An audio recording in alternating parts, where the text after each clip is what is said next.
প্রিয় স্নেহের ছাত্রছাত্রীরা, তোমাদের যাদের এডুকেশনের SEC B2 এই পেপারের সাপ্লিমেন্টারি এক্সাম তোমরা দেবে, তাদের জন্য আজকের এই ভিডিওটি অত্যন্ত গুরুত্বপূর্ণ। তোমাদের আজকের এই পেপার থেকে আমি তোমাদের 2 মার্কসের যে কোশ্চেন আনসার তোমাদের লিখতে হয় 20টি প্রশ্ন, সেই প্রশ্নগুলো নিয়ে আলোচনা করব, উত্তর সহ আলোচনা আজকে করে দেবো। অলরেডি আমি SEC B1 টিচিং স্কিল পেপারটি থেকে আলোচনা করে দিয়েছি, তো তোমরা এই পেপারেরও দেখে নাও 2 মার্কসের কোশ্চেন এবং তার ক্ষুরোদার অ্যান্সার। জীবন দক্ষতা শিক্ষার প্রধান প্রবর্তক সংস্থাগুলির নাম লেখো। বিশ্ব স্বাস্থ্য সংস্থা, ইউনিসেফ, ইউনেস্কো। জীবন দক্ষতা ভিত্তিক শিক্ষার কেন প্রয়োজন? জীবন দক্ষতা ভিত্তিক শিক্ষার প্রয়োজন কারণ এটি ব্যক্তিকে বাস্তব জীবনের সমস্যাগুলি দক্ষতার সাথে মোকাবিলা করতে সাহায্য করে। এই শিক্ষা চিন্তাশক্তি, আত্মনিয়ন্ত্রণ, যোগাযোগ ও সিদ্ধান্ত গ্রহণের ক্ষমতা বাড়ায় এবং সামাজিক ও মানসিক সুস্থতা বজায় রাখতে সহায়তা করে। মধ্যস্থতায় ব্যবহার হয় এমন দুটি দক্ষতার নাম লেখো। সক্রিয় শ্রবণ, অনুভূতিশীল যোগাযোগ। জীবন দক্ষতা শিক্ষার মূল লক্ষ্য কী? জীবন দক্ষতা শিক্ষার মূল লক্ষ্য হলো শিক্ষার্থীদের এমন মানসিক, সামাজিক ও ব্যবহারিক দক্ষতায় দক্ষ করে তোলা যা তাদের জীবনের বিভিন্ন চ্যালেঞ্জ মোকাবিলায় সহায়তা করে এবং একটি সুস্থ, সুরক্ষিত ও সফল জীবন গঠনে সাহায্য করে। দলনেতার দল গঠনের জন্য প্রয়োজনীয় যে কোনো দুইটি দক্ষতার নাম উল্লেখ করো।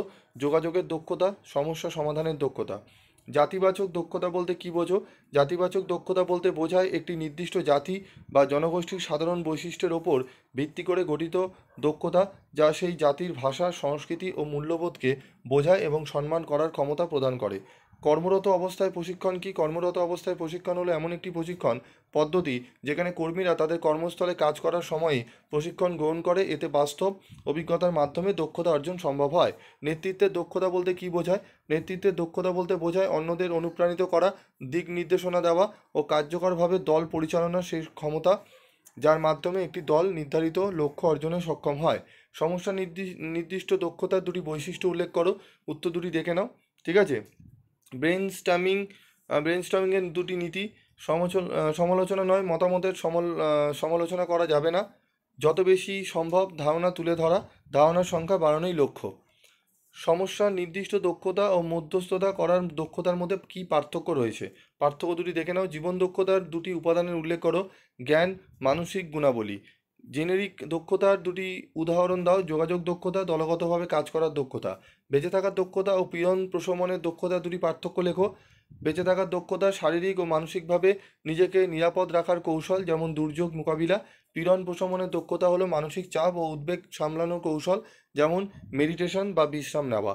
আমাদের জীবনে আলাপ আলোচনার দক্ষতা গুরুত্বপূর্ণ কেন? আলাপ আলোচনার দক্ষতার ব্যক্তিগত, পারিবারিক ও সামাজিক সম্পর্ক উন্নয়নে সাহায্য করে এবং সমস্যা সমাধানে সহযোগিতা করে। নেতৃত্ব প্রশিক্ষণে সাহায্যকারী ব্যক্তিত্ব বিকাশের দুটি দক্ষতা উল্লেখ করো।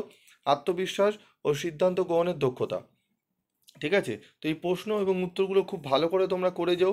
আশা করি তোমরা অনেকটাই উপকৃত হবে এই প্রশ্নগুলো যদি ভালো করে করে যাও। ঠিক আছে, এই প্রশ্নগুলো একটু ভালো করে করে যাও। এরপর রয়েছে আমাদের 2021-এর জীবন দক্ষতা বলতে কী বোঝো। যে কোনো 4টি জীবন দক্ষতার নাম লেখো। জীবন দক্ষতার বিভিন্ন উপাদানগুলি কী কী, ব্যক্তিত্ব কাকে বলে। দেখে নাও, তোমরা পারলে স্ক্রিনশটও তুলে নিতে পারো বা এখান থেকেও তোমরা দেখে নিতে পারো। ঠিক আছে, দেখে নাও 4টি প্রশ্ন অত্যন্ত গুরুত্বপূর্ণ। জীবন দক্ষতার বিভিন্ন উপাদানগুলি কী কী, ব্যক্তিত্ব কাকে বলে। তারপরে রয়েছে দেখো জীবন দক্ষতা ভিত্তিক শিক্ষার বিভিন্ন কৌশলগুলি উল্লেখ করো। জীবন দক্ষতা ভিত্তিক শিক্ষার যে কোনো দুটি স্তর সম্বন্ধে লেখো। জীবন দক্ষতা প্রশিক্ষণের বিভিন্ন প্রকারভেদগুলি লেখো। তারপর রয়েছে বেঁচে থাকার দক্ষতা ও পীড়ন প্রশমনের দক্ষতার মধ্যে দুটি পার্থক্য। ঠিক আছে, এই প্রশ্নগুলো খুব ভালো করে করে যাও।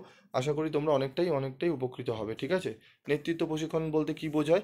বিদ্যালয়ে জীবন দক্ষতা শিক্ষার জন্য কী কী কর্মসূচি নেওয়া যেতে পারে। একজন আদর্শ নেতার যে কোনো দুটি গুণাবলী লেখো। গণতান্ত্রিক নেতৃত্বকে কেন শ্রেষ্ঠ মনে করা হয়, যুক্তি দাও। ঠিক আছে, এই প্রশ্নগুলো একটু ভালো করে তোমরা দেখে যাও। হ্যাঁ, আজকের মতো ভিডিওটি শেষ করছি, দেখা হচ্ছে পরবর্তী ভিডিওতে। সকলে ভালো থেকো, সুস্থ থেকো।